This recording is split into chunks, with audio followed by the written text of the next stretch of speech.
तो good morning. कैसे हैं हम सभी लोग? उम्मीद करता हूँ बहुत अच्छे होंगे। तैयारी बहुत बेहतरीन चलती होगी। जैसे सभी को पता है कि अब एग्ज़ाम किस किस के हैं, जैसे सभी का अब आ चुका है। खैर उससे पहले कि आप अगर मेरे चैनल पर अभी नए आए हैं तो पहले चैनल को सब्सक्राइब कर लें और देखते हैं आप वैकेंसी कौन कौन सी आई हैं। देखिए वैकेंसी जो आ रही हैं वो जनवरी में जो उन लोगों के लिए हैं जो यूपीएसआई के लिए पेपर देना चाहते हैं। यूपीएसआई मतलब कि उत्तर प्रदेश दरोगा मतलब कि सब इंस्पेक्टर की वैकेंसी जो है वो आएंगी जनवरी में। जबकि हम देखें जनवरी में एक एग्ज़ाम होगा, जनवरी में ही एग्ज़ाम होगा। किसका? वो होगा CHSL का एग्ज़ाम होगा, जैसे 10+2 कहते हैं। SSC से कंडक्ट कराती है। उसके उसके पहले दिसंबर में एग्ज़ाम है CGL का एग्ज़ाम है और उसके टाइम पे ही क्या है CISF का एग्ज़ाम है। तो अपॉर्चुनिटी बहुत है। देखते हैं फिर इसके लिए क्वेश्चन है, मेहनत कीजिए, अच्छे से कीजिए। इसी के लिहाज से आपके लिए क्वेश्चन लेके आए हैं। देखते हैं आज के क्वेश्चन क्या है। शुरू करते हैं। पहला क्वेश्चन क्या कहता है? हाल ही में कहाँ पर 22वां ब्लॉकचेन शिखर सम्मेलन हुआ है? हाल ही में कहाँ पर 22वां ब्लॉकचेन शिखर सम्मेलन हुआ है? न्यूयॉर्क, टोक्यो, दुबई या मुंबई? तो कहाँ पे इसका आयोजन हुआ है? इसका आयोजन हुआ था हमारा दुबई में हुआ था, जो कि UAE में स्थित है दुबई। नेक्स्ट क्वेश्चन देखते हैं। अभ्यास सारेक्स 2022 कहाँ पर आयोजित किया गया है?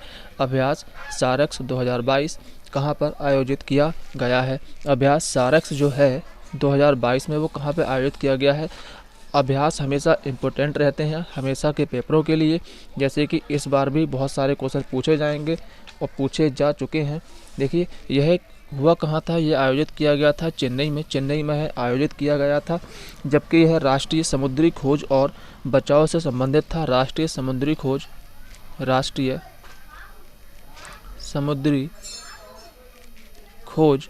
और बचाव से संबंधित था यह अभ्यास। जबकि यह किसने किया था? यह किया था भारतीय तटरक्षक बल के द्वारा यह किया गया था। नेक्स्ट क्वेश्चन देखते हैं। किसे नया लेखा महानियंत्रक बनाया गया है? किसे नया लेखा महानियंत्रक नियुक्त किया गया है? रोजर बिन्नी को, आदिल सूरीवाला को, भारती दास को या दिलीप तर्की को? तो इसका सही आंसर हमारा क्या होगा? देखिए रोजर बिन्नी जो हैं वो BCCI के नए अध्यक्ष बने हैं सौरभ गांगुली की जगह पर। जबकि अगर हम देखें तो भारतीय ओलंपिक संघ जो है, इंडियन ओलंपिक कमेटी जो है, उसकी जो बने हैं वो बने हैं आदिल सूरीवाला उसके अध्यक्ष बने हैं। जबकि भारती दास इस क्वेश्चन का सही आंसर क्या है? भारती दास। जबकि हम देखें अगर दिलीप तर्की जो हैं वो हॉकी इंडिया के अध्यक्ष नियुक्त हुए हैं दिलीप तर्की हॉकी इंडिया के अध्यक्ष नियुक्त हुए हैं। नेक्स्ट क्वेश्चन है हमारा। किस राज्य के मीठे खीरे को GI टैग दिया गया है? किस राज्य के मीठे खीरे को GI टैग दिया गया है? महाराष्ट्र, नागालैंड, मध्य प्रदेश या गुजरात? तो GI टैग दिया गया है वो मीठा खीरा कहाँ का है? वो है हमारा नागालैंड का हो जाता है। जबकि अगर हम देखें मध्य प्रदेश नहीं, महाराष्ट्र में देखते हैं। पहले महाराष्ट्र में भी जैसे कि इसे मिला था जलगांव केला, एक है जलगांव केला, उसे GI टैग मिल चुका है जो कि महाराष्ट्र का है। जबकि हम देखें यहाँ मध्य प्रदेश में चिन्नौर चावल होता है, चिन्नौर चावल को GI टैग मिल चुका है। नेक्स्ट क्वेश्चन है हमारा। सॉल्ट परियोजना किस राज्य की है? सॉल्ट परियोजना किस राज्य की है? आंध्र प्रदेश, उत्तर प्रदेश, तमिलनाडु या गुजरात? तो इसका सही आंसर हमारा क्या होगा? इसका सही आंसर होता है हमारा सॉल्ट परियोजना जारी की थी आंध्र प्रदेश ने। जबकि उत्तर प्रदेश की बहुत सारी योजनाएं हैं, उनमें से एक है स्पेशल पिंक बूथ अभियान जो है वो यूपी सरकार ने जारी किया गया है महिलाओं के टीकाकरण के लिए। नेक्स्ट क्वेश्चन है हमारा। किसे बुकर पुरस्कार 2022 प्रदान किया गया है? किसे बुकर पुरस्कार 2022 प्रदान किया गया है? इंटरनेशनल बुकर पुरस्कार होता है और एक होता है सिर्फ बुकर पुरस्कार। तो बुकर पुरस्कार 2022 की बात हो रही है यहाँ। बुकर पुरस्कार 2022 को किसे दिया गया? यह दिया गया है शेहान करुणा तिलके को दिया गया है। उनकी एक पुस्तक है the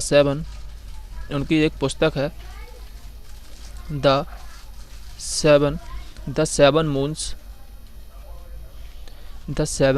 moons of Mali, the seven moons of Mali Almeida, इसके लिए उन्हें बुकर पुरस्कार 2022 दिया गया है। जबकि अगर हम बात करें इंटरनेशनल की, इंटरनेशनल बुकर पुरस्कार किसे मिला है, वो मिला है गीतांजलि राय को या गीतांजलि श्री को मिला है, गीतांजलि श्री को मिला है। और उनकी पुस्तक कौन थी, उनकी पुस्तक कौन सी थी, उनकी पुस्तक थी टॉम्ब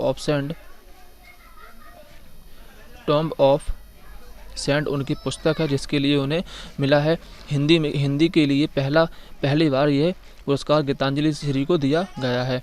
नेक्स्ट क्वेश्चन है हमारा, इंद्रकला नेशनल पार्क कहाँ स्थित है। इंद्रकला नेशनल पार्क कहाँ पर स्थित है, मध्य प्रदेश, आंध्र प्रदेश, हिमाचल प्रदेश या उत्तर प्रदेश। तो इसका सही आंसर हमारा क्या होगा, इसका सही आंसर हमारा होता है इंद्रकला नेशनल पार्क जो है वो हिमाचल प्रदेश में स्थित है। इसके अतिरिक्त हम देखें तो यहाँ पे खीरगंगा भी है, खीरगंगा नेशनल पार्क यहीं पर है। यहीं पे हम देखें तो पिन वैली नेशनल पार्क है, यहाँ पे वो फेमस है पिन वैली नेशनल पार्क भी यहीं पर है। जबकि हम देखें तो यहाँ पे सिबल बार भी होता है, सिबल बार या सिंबल बार भी यहीं पर स्थित है। जबकि हम बात करें अगर उत्तर प्रदेश की, तो उत्तर प्रदेश में एक है हमारा दुधवा नेशनल पार्क स्थित है। जबकि हम देखें यहाँ पे कतरनिया घाट है, कतरनिया घाट नेशनल पार्क भी यहीं पर स्थित है। नेक्स्ट क्वेश्चन है हमारा, गणगौर उत्सव कहाँ पर मनाया जाता है। गणगौर उत्सव कहाँ पर मनाया जाता है, गुजरात में, मिजोरम में, मणिपुर में या राजस्थान में। तो इसका सही आंसर हमारा क्या होगा, इसका सही आंसर जो है हमारा गणगौर उत्सव जो है वो राजस्थान में मनाया जाता है, राजस्थान में मनाया जाता है। देखिए राजस्थान में बहुत सारे डांस होते हैं, जैसे कि हम देखें कालबेलिया बहुत फेमस है, क्योंकि इसे 2010 में अमृत विरासत में सूची में इसे शामिल किया गया था। नेक्स्ट क्वेश्चन है हमारा,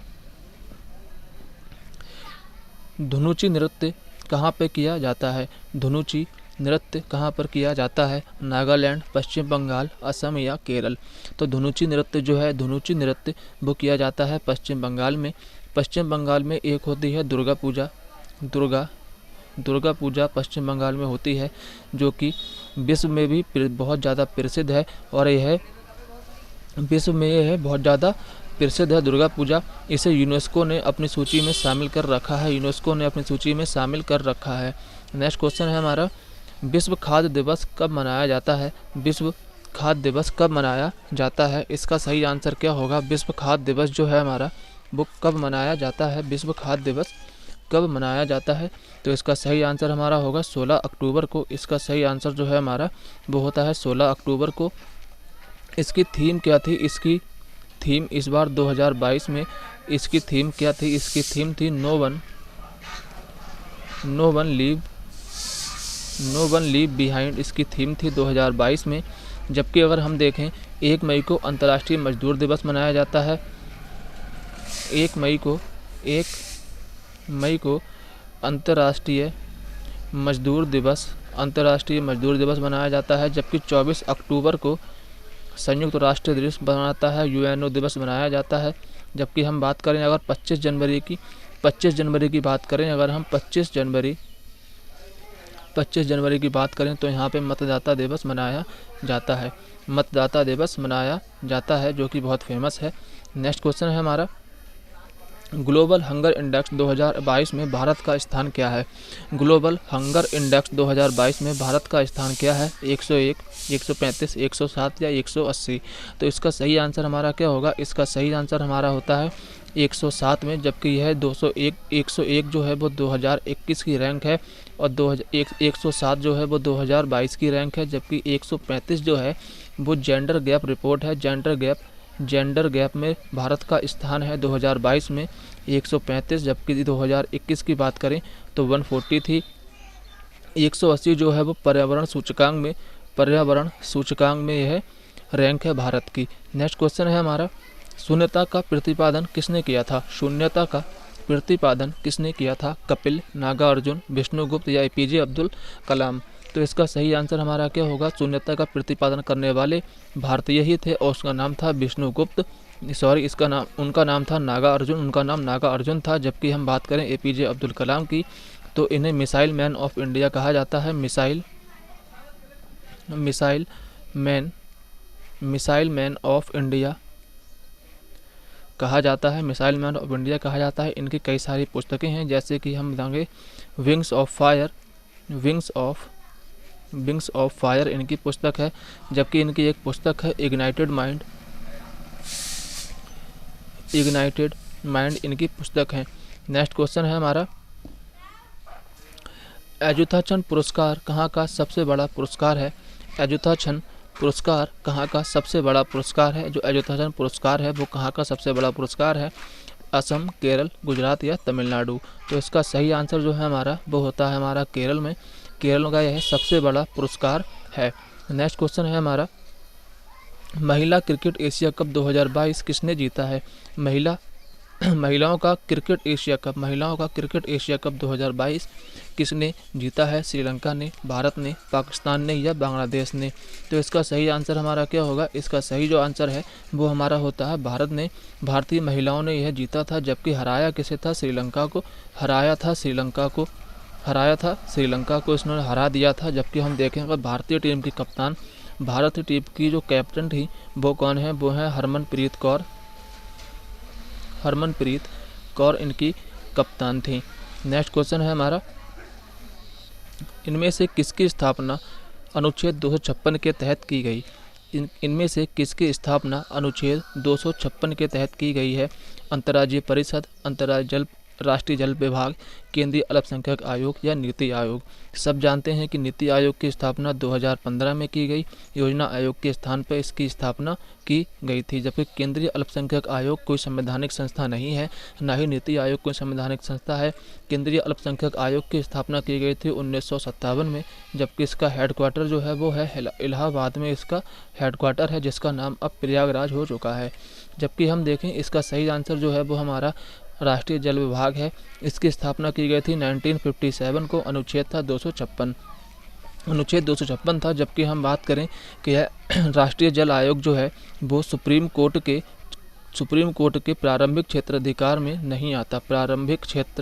क्षेत्र अधिकार में नहीं आता है। अगर हम बात करें यहाँ पे अंतर्राज्यीय परिषद की स्थापना की गई थी अनुच्छेद 263 के अंतर्गत की गई थी, 1990 में की गई थी। जबकि हम देखें तो इसकी सिफारिश की थी सरकारिया आयोग ने। सरकारिया आयोग की सिफारिश पे अनुच्छेद 263 के अंतर्गत 1990 में अंतर्राज्यीय परिषद की स्थापना की गई थी। नेक्स्ट क्वेश्चन है हमारा, त्रिशूरपुरम त्यौहार जो है, त्रिशूरपुरम त्यौहार कहाँ पर मनाया जाता है? त्रिशूरपुरम त्यौहार कहाँ पर मनाया जाता है? असम में, केरल में, महाराष्ट्र में या आंध्र प्रदेश में?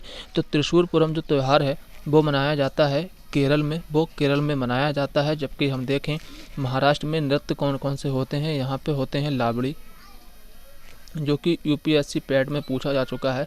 लावड़ी यहीं पर होता है। यहाँ पे होता है गौरीचा यहीं पर होता है। लेजिम भी यहीं पर होता है। जबकि हम बात करें और तो यहाँ पर कोली भी होता है, एक कोली भी होता है। जबकि आंध्र प्रदेश की हम बात करें तो आंध्र प्रदेश में भी बहुत सारे होते हैं, जैसे कि यहाँ पे उगादी महोत्सव मनाया जाता है। यहाँ पे फ्लेमिंगो उत्सव मनाया जाता है। फ्लेमिंगो उत्सव भी मनाया जाता है। नेक्स्ट क्वेश्चन है हमारा, पश्चिम बंगाल और उड़ीसा के बीच में जल विभाजक रेखा कौन सी नदी बनाती है? स्वर्ण रेखा, महानदी, गंगा या ब्रह्मपुत्र? तो इसका सही आंसर हमारा क्या होगा? इसका सही आंसर जो है वो होता है स्वर्ण रेखा नदी। स्वर्ण रेखा नदी पश्चिम बंगाल और उड़ीसा के बीच में जल विभाजक रेखा बनाती है। जबकि हम बात करें अगर महानदी, यहाँ पर फेमस बांध बना हुआ है जो कि इसका आंसर आप कमेंट में ज़रूर बताएं। कौन सा बांध है और किस जगह पर बना हुआ है। नेक्स्ट क्वेश्चन है हमारा, इनमें से कौन सा जलप्रपात है जो कि रावी नदी पर स्थित है? इनमें से कौन सा जलप्रपात है जो रावी नदी पर स्थित है? इनमें से कौन सा जलप्रपात है जो रावी नदी पर स्थित है? हुंडरू है, सलाल है, पोंग है या काकरा पार है? तो इसका सही आंसर हमारा क्या होगा? देखिए काकरा पार जो है वो तापी नदी पर बना हुआ है। वो तापी या ताप्ती नदी पर बना हुआ है, तापी या ताप्ती नदी पर बना हुआ है। जबकि हम बात करें अगर पोंग बांध की बात करें तो यह ब्यास नदी पर बना हुआ है। यह महाराणा प्रताप सागर के नाम से भी प्रसिद्ध है। जबकि हम बात करें सलाल जल विद्युत परियोजना की तो यह चिनाब नदी पर स्थित है। जबकि हम बात करें अगर हुंडरू की तो हुंडरू जो है, हुंडरू जलप्रपात जो है हमारा, वो स्वर्ण रेखा पर बना हुआ है। इसमें इसका आंसर तो नहीं था, लेकिन बता देते हैं इसका सही आंसर क्या है। जो थीन बांध जो है वो रावी नदी पर स्थित है। इसका सही आंसर है हमारा थीन बांध, जो कि रावी नदी पर स्थित है। नेक्स्ट क्वेश्चन है हमारा, पहला भारतीय कारखाना अधिनियम किसके समय पर आया था? पहला कारखाना भारतीय अधिनियम किसके समय पर आया था? बेंटिक, रिपन, डलहौजी या एमएस हट? तो इसका सही आंसर हमारा क्या होगा? इसका सही आंसर होगा रिपन। जबकि हम देखें डलहौजी की डॉक्ट्रिन ऑफ लैप्स बहुत फेमस थी। डॉक्ट्रिन ऑफ लैप्स जिसे हड़प की नीति भी कहा जाता था, जबकि हम देखें एमएस हट इसके शासनकाल में 1924 का विद्रोह जो हुआ था। नेक्स्ट क्वेश्चन है हमारा, मुकुर्ती नेशनल पार्क कहाँ पर स्थित है? मुकुर्ती नेशनल पार्क कहाँ पर स्थित है? जो मुकुर्ती नेशनल पार्क है वो कहाँ है? तमिलनाडु है, गोवा है, केरल है या तमिलनाडु, गोवा या केरल? तो इसका सही आंसर हमारा क्या होगा? इसका सही आंसर हमारा होता है तमिलनाडु में इसका सही आंसर होता है तमिलनाडु में यह मुकुर्ती नेशनल पार्क स्थित है। जबकि हम देखें गोवा में देखें तो यहाँ पे मोल्लम नेशनल पार्क गोवा में स्थित है। जबकि अगर हम देखें मध्य प्रदेश में बहुत सारे हैं। खैर आज के लिए इतने ही क्वेश्चन है। उम्मीद करता हूँ आपको क्वेश्चन अच्छे लगेंगे। क्वेश्चन अच्छे लगे हों, काम के हों तो प्लीज़ वीडियो को शेयर करें, लाइक करें, चैनल को सब्सक्राइब करें। तब तक मिलते हैं नई वीडियो में, तब तक के लिए बाय बाय, थैंक यू।